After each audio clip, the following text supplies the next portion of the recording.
পরিবারের সচ্ছলতা আনতে বেশ কয়েক বছর ধরেই ইউরোপে পাড়ি জমাচ্ছেন বাংলাদেশিরা। অনেকেই ভালোভাবে পৌঁছাতে পারলেও কেউ কেউ শিকার হচ্ছেন ভাগ্যের নির্মম পরিহাসে। অনেকের মতো মতিয়ার রহমান সাগরও ছিলেন ইউরোপে যাওয়ার স্বপ্নে বিভোর। তার গন্তব্য ছিল ইতালি।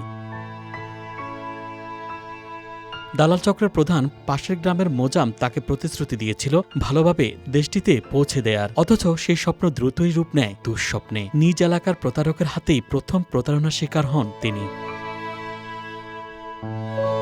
প্রথমে পাসপোর্ট, তারপর 2 দফায় 11 লক্ষ টাকা হাতিয়ে নেয় চক্রটি। ইতালি পাঠানোর প্রতিশ্রুতি থাকলেও সাগরকে পাঠানো হয় লিবিয়ায় সরাসরি মানব পাচারকারীদের জিম্মায়। সেখানে একটি শহরে তাকে আটকে রেখে শুরু করা হয় নির্যাতন। ভিডিও কলে পরিবারের কাছে দাবি করা হয় 36 লক্ষ টাকা মুক্তিপণ। দফায় দফায় চক্রটি সব মিলিয়ে নেয় 32 লক্ষ টাকা। এরপর মানব পাচারকারীদের হাত থেকে সাগরকে উদ্ধার করে তার বাসায় নিয়ে যান এলাকার পরিচিত লিবিয়া প্রবাসী শাহ আলম। সেখানে চিকিৎসা শেষে নিজ গ্রামে ফিরেছেন 23 বছর বয়সী সাগর। চোখে মুখে শুধু আতঙ্ক আর অনাহারের ক্ষতচিহ্ন স্পষ্ট করে বলে দেয় 9.5 মাস ধরে মানব পাচারকারীদের জিম্মায় কি ভয়াবহ সময় কাটিয়েছেন তিনি।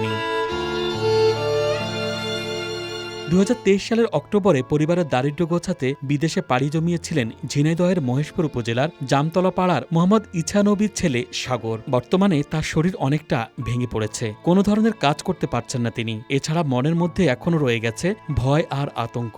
এমন পরিস্থিতিতে সাগরকে সহযোগিতা করতে সরকারের প্রতি সুদৃষ্টি কামনা করেন পরিবারটি। ওর অবস্থা তো দেখার মতো ছিল না, মানে আমি তো আশা ছেড়ে দিছি, মনে করছি আমার স্বামী আর ফিরে আসবে না। কারণ বারবার টাকা দেওয়ার পরেও মারধর করতো, করতো, অনেক নির্যাতন করতো। করার পরেও যখন ছাড়তো না, আবার শরীরের অবস্থা একদমই শেষ। আর মনে হয় 10 দিন থাকলে আমি আর ফিরে পেতাম না আমার স্বামীকে। সবাই বলেছে যে এই ছেলে কখনো বাংলাদেশে ফিরে আসবে না।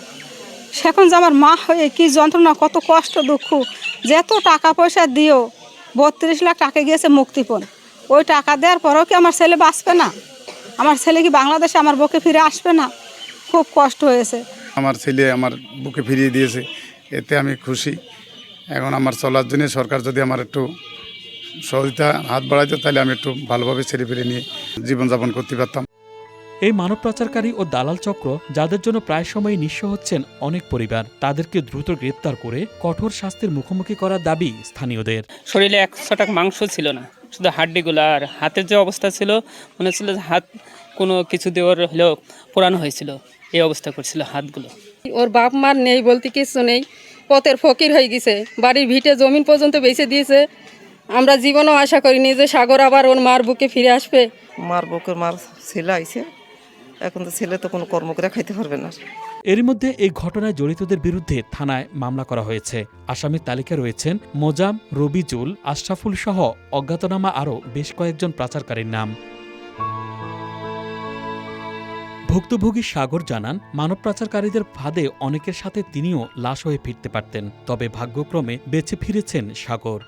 আমাকে নিয়ে একটা ঘরে আটকায় রাখে, মানে 3 মাস মতো তাই সেই একই ঘরে আটকায় রাখার পরে বাড়ি থেকে যখন বলে যে আমার ছেলেকে পাঠাচ্ছেন না, কী অবস্থা, যখন পেশার পরে তার উপরে সে তখন আমাকে কী করে বিক্রি করে দেয় মাফিয়ার কাছে, দিয়ে সে পলাতক হয়ে যায়।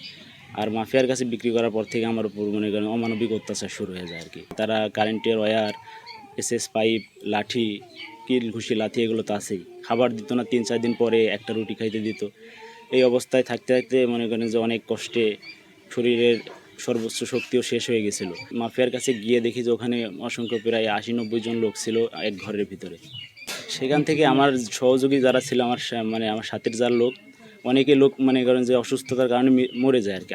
অর্ধেক লোকই মারা যায়। 80 জনের ভিতর মনে করেন 30 জনই অলরেডি মারা গেছে। বুক ভরা কান্না আর শেষ সম্বল বিক্রি করে সন্তানকে ফিরিয়ে এনেছে এই কৃষক পরিবার। বর্তমানে তারাও চান আর কোনো পরিবার যেন এমন দুঃস্বপ্নের মুখোমুখি না হয়। সরকারের কাছেও তাই মানব পাচারকারীদের বিরুদ্ধে আরও কঠোর হওয়ার দাবি পরিবারটি। Dhaka Express desk report.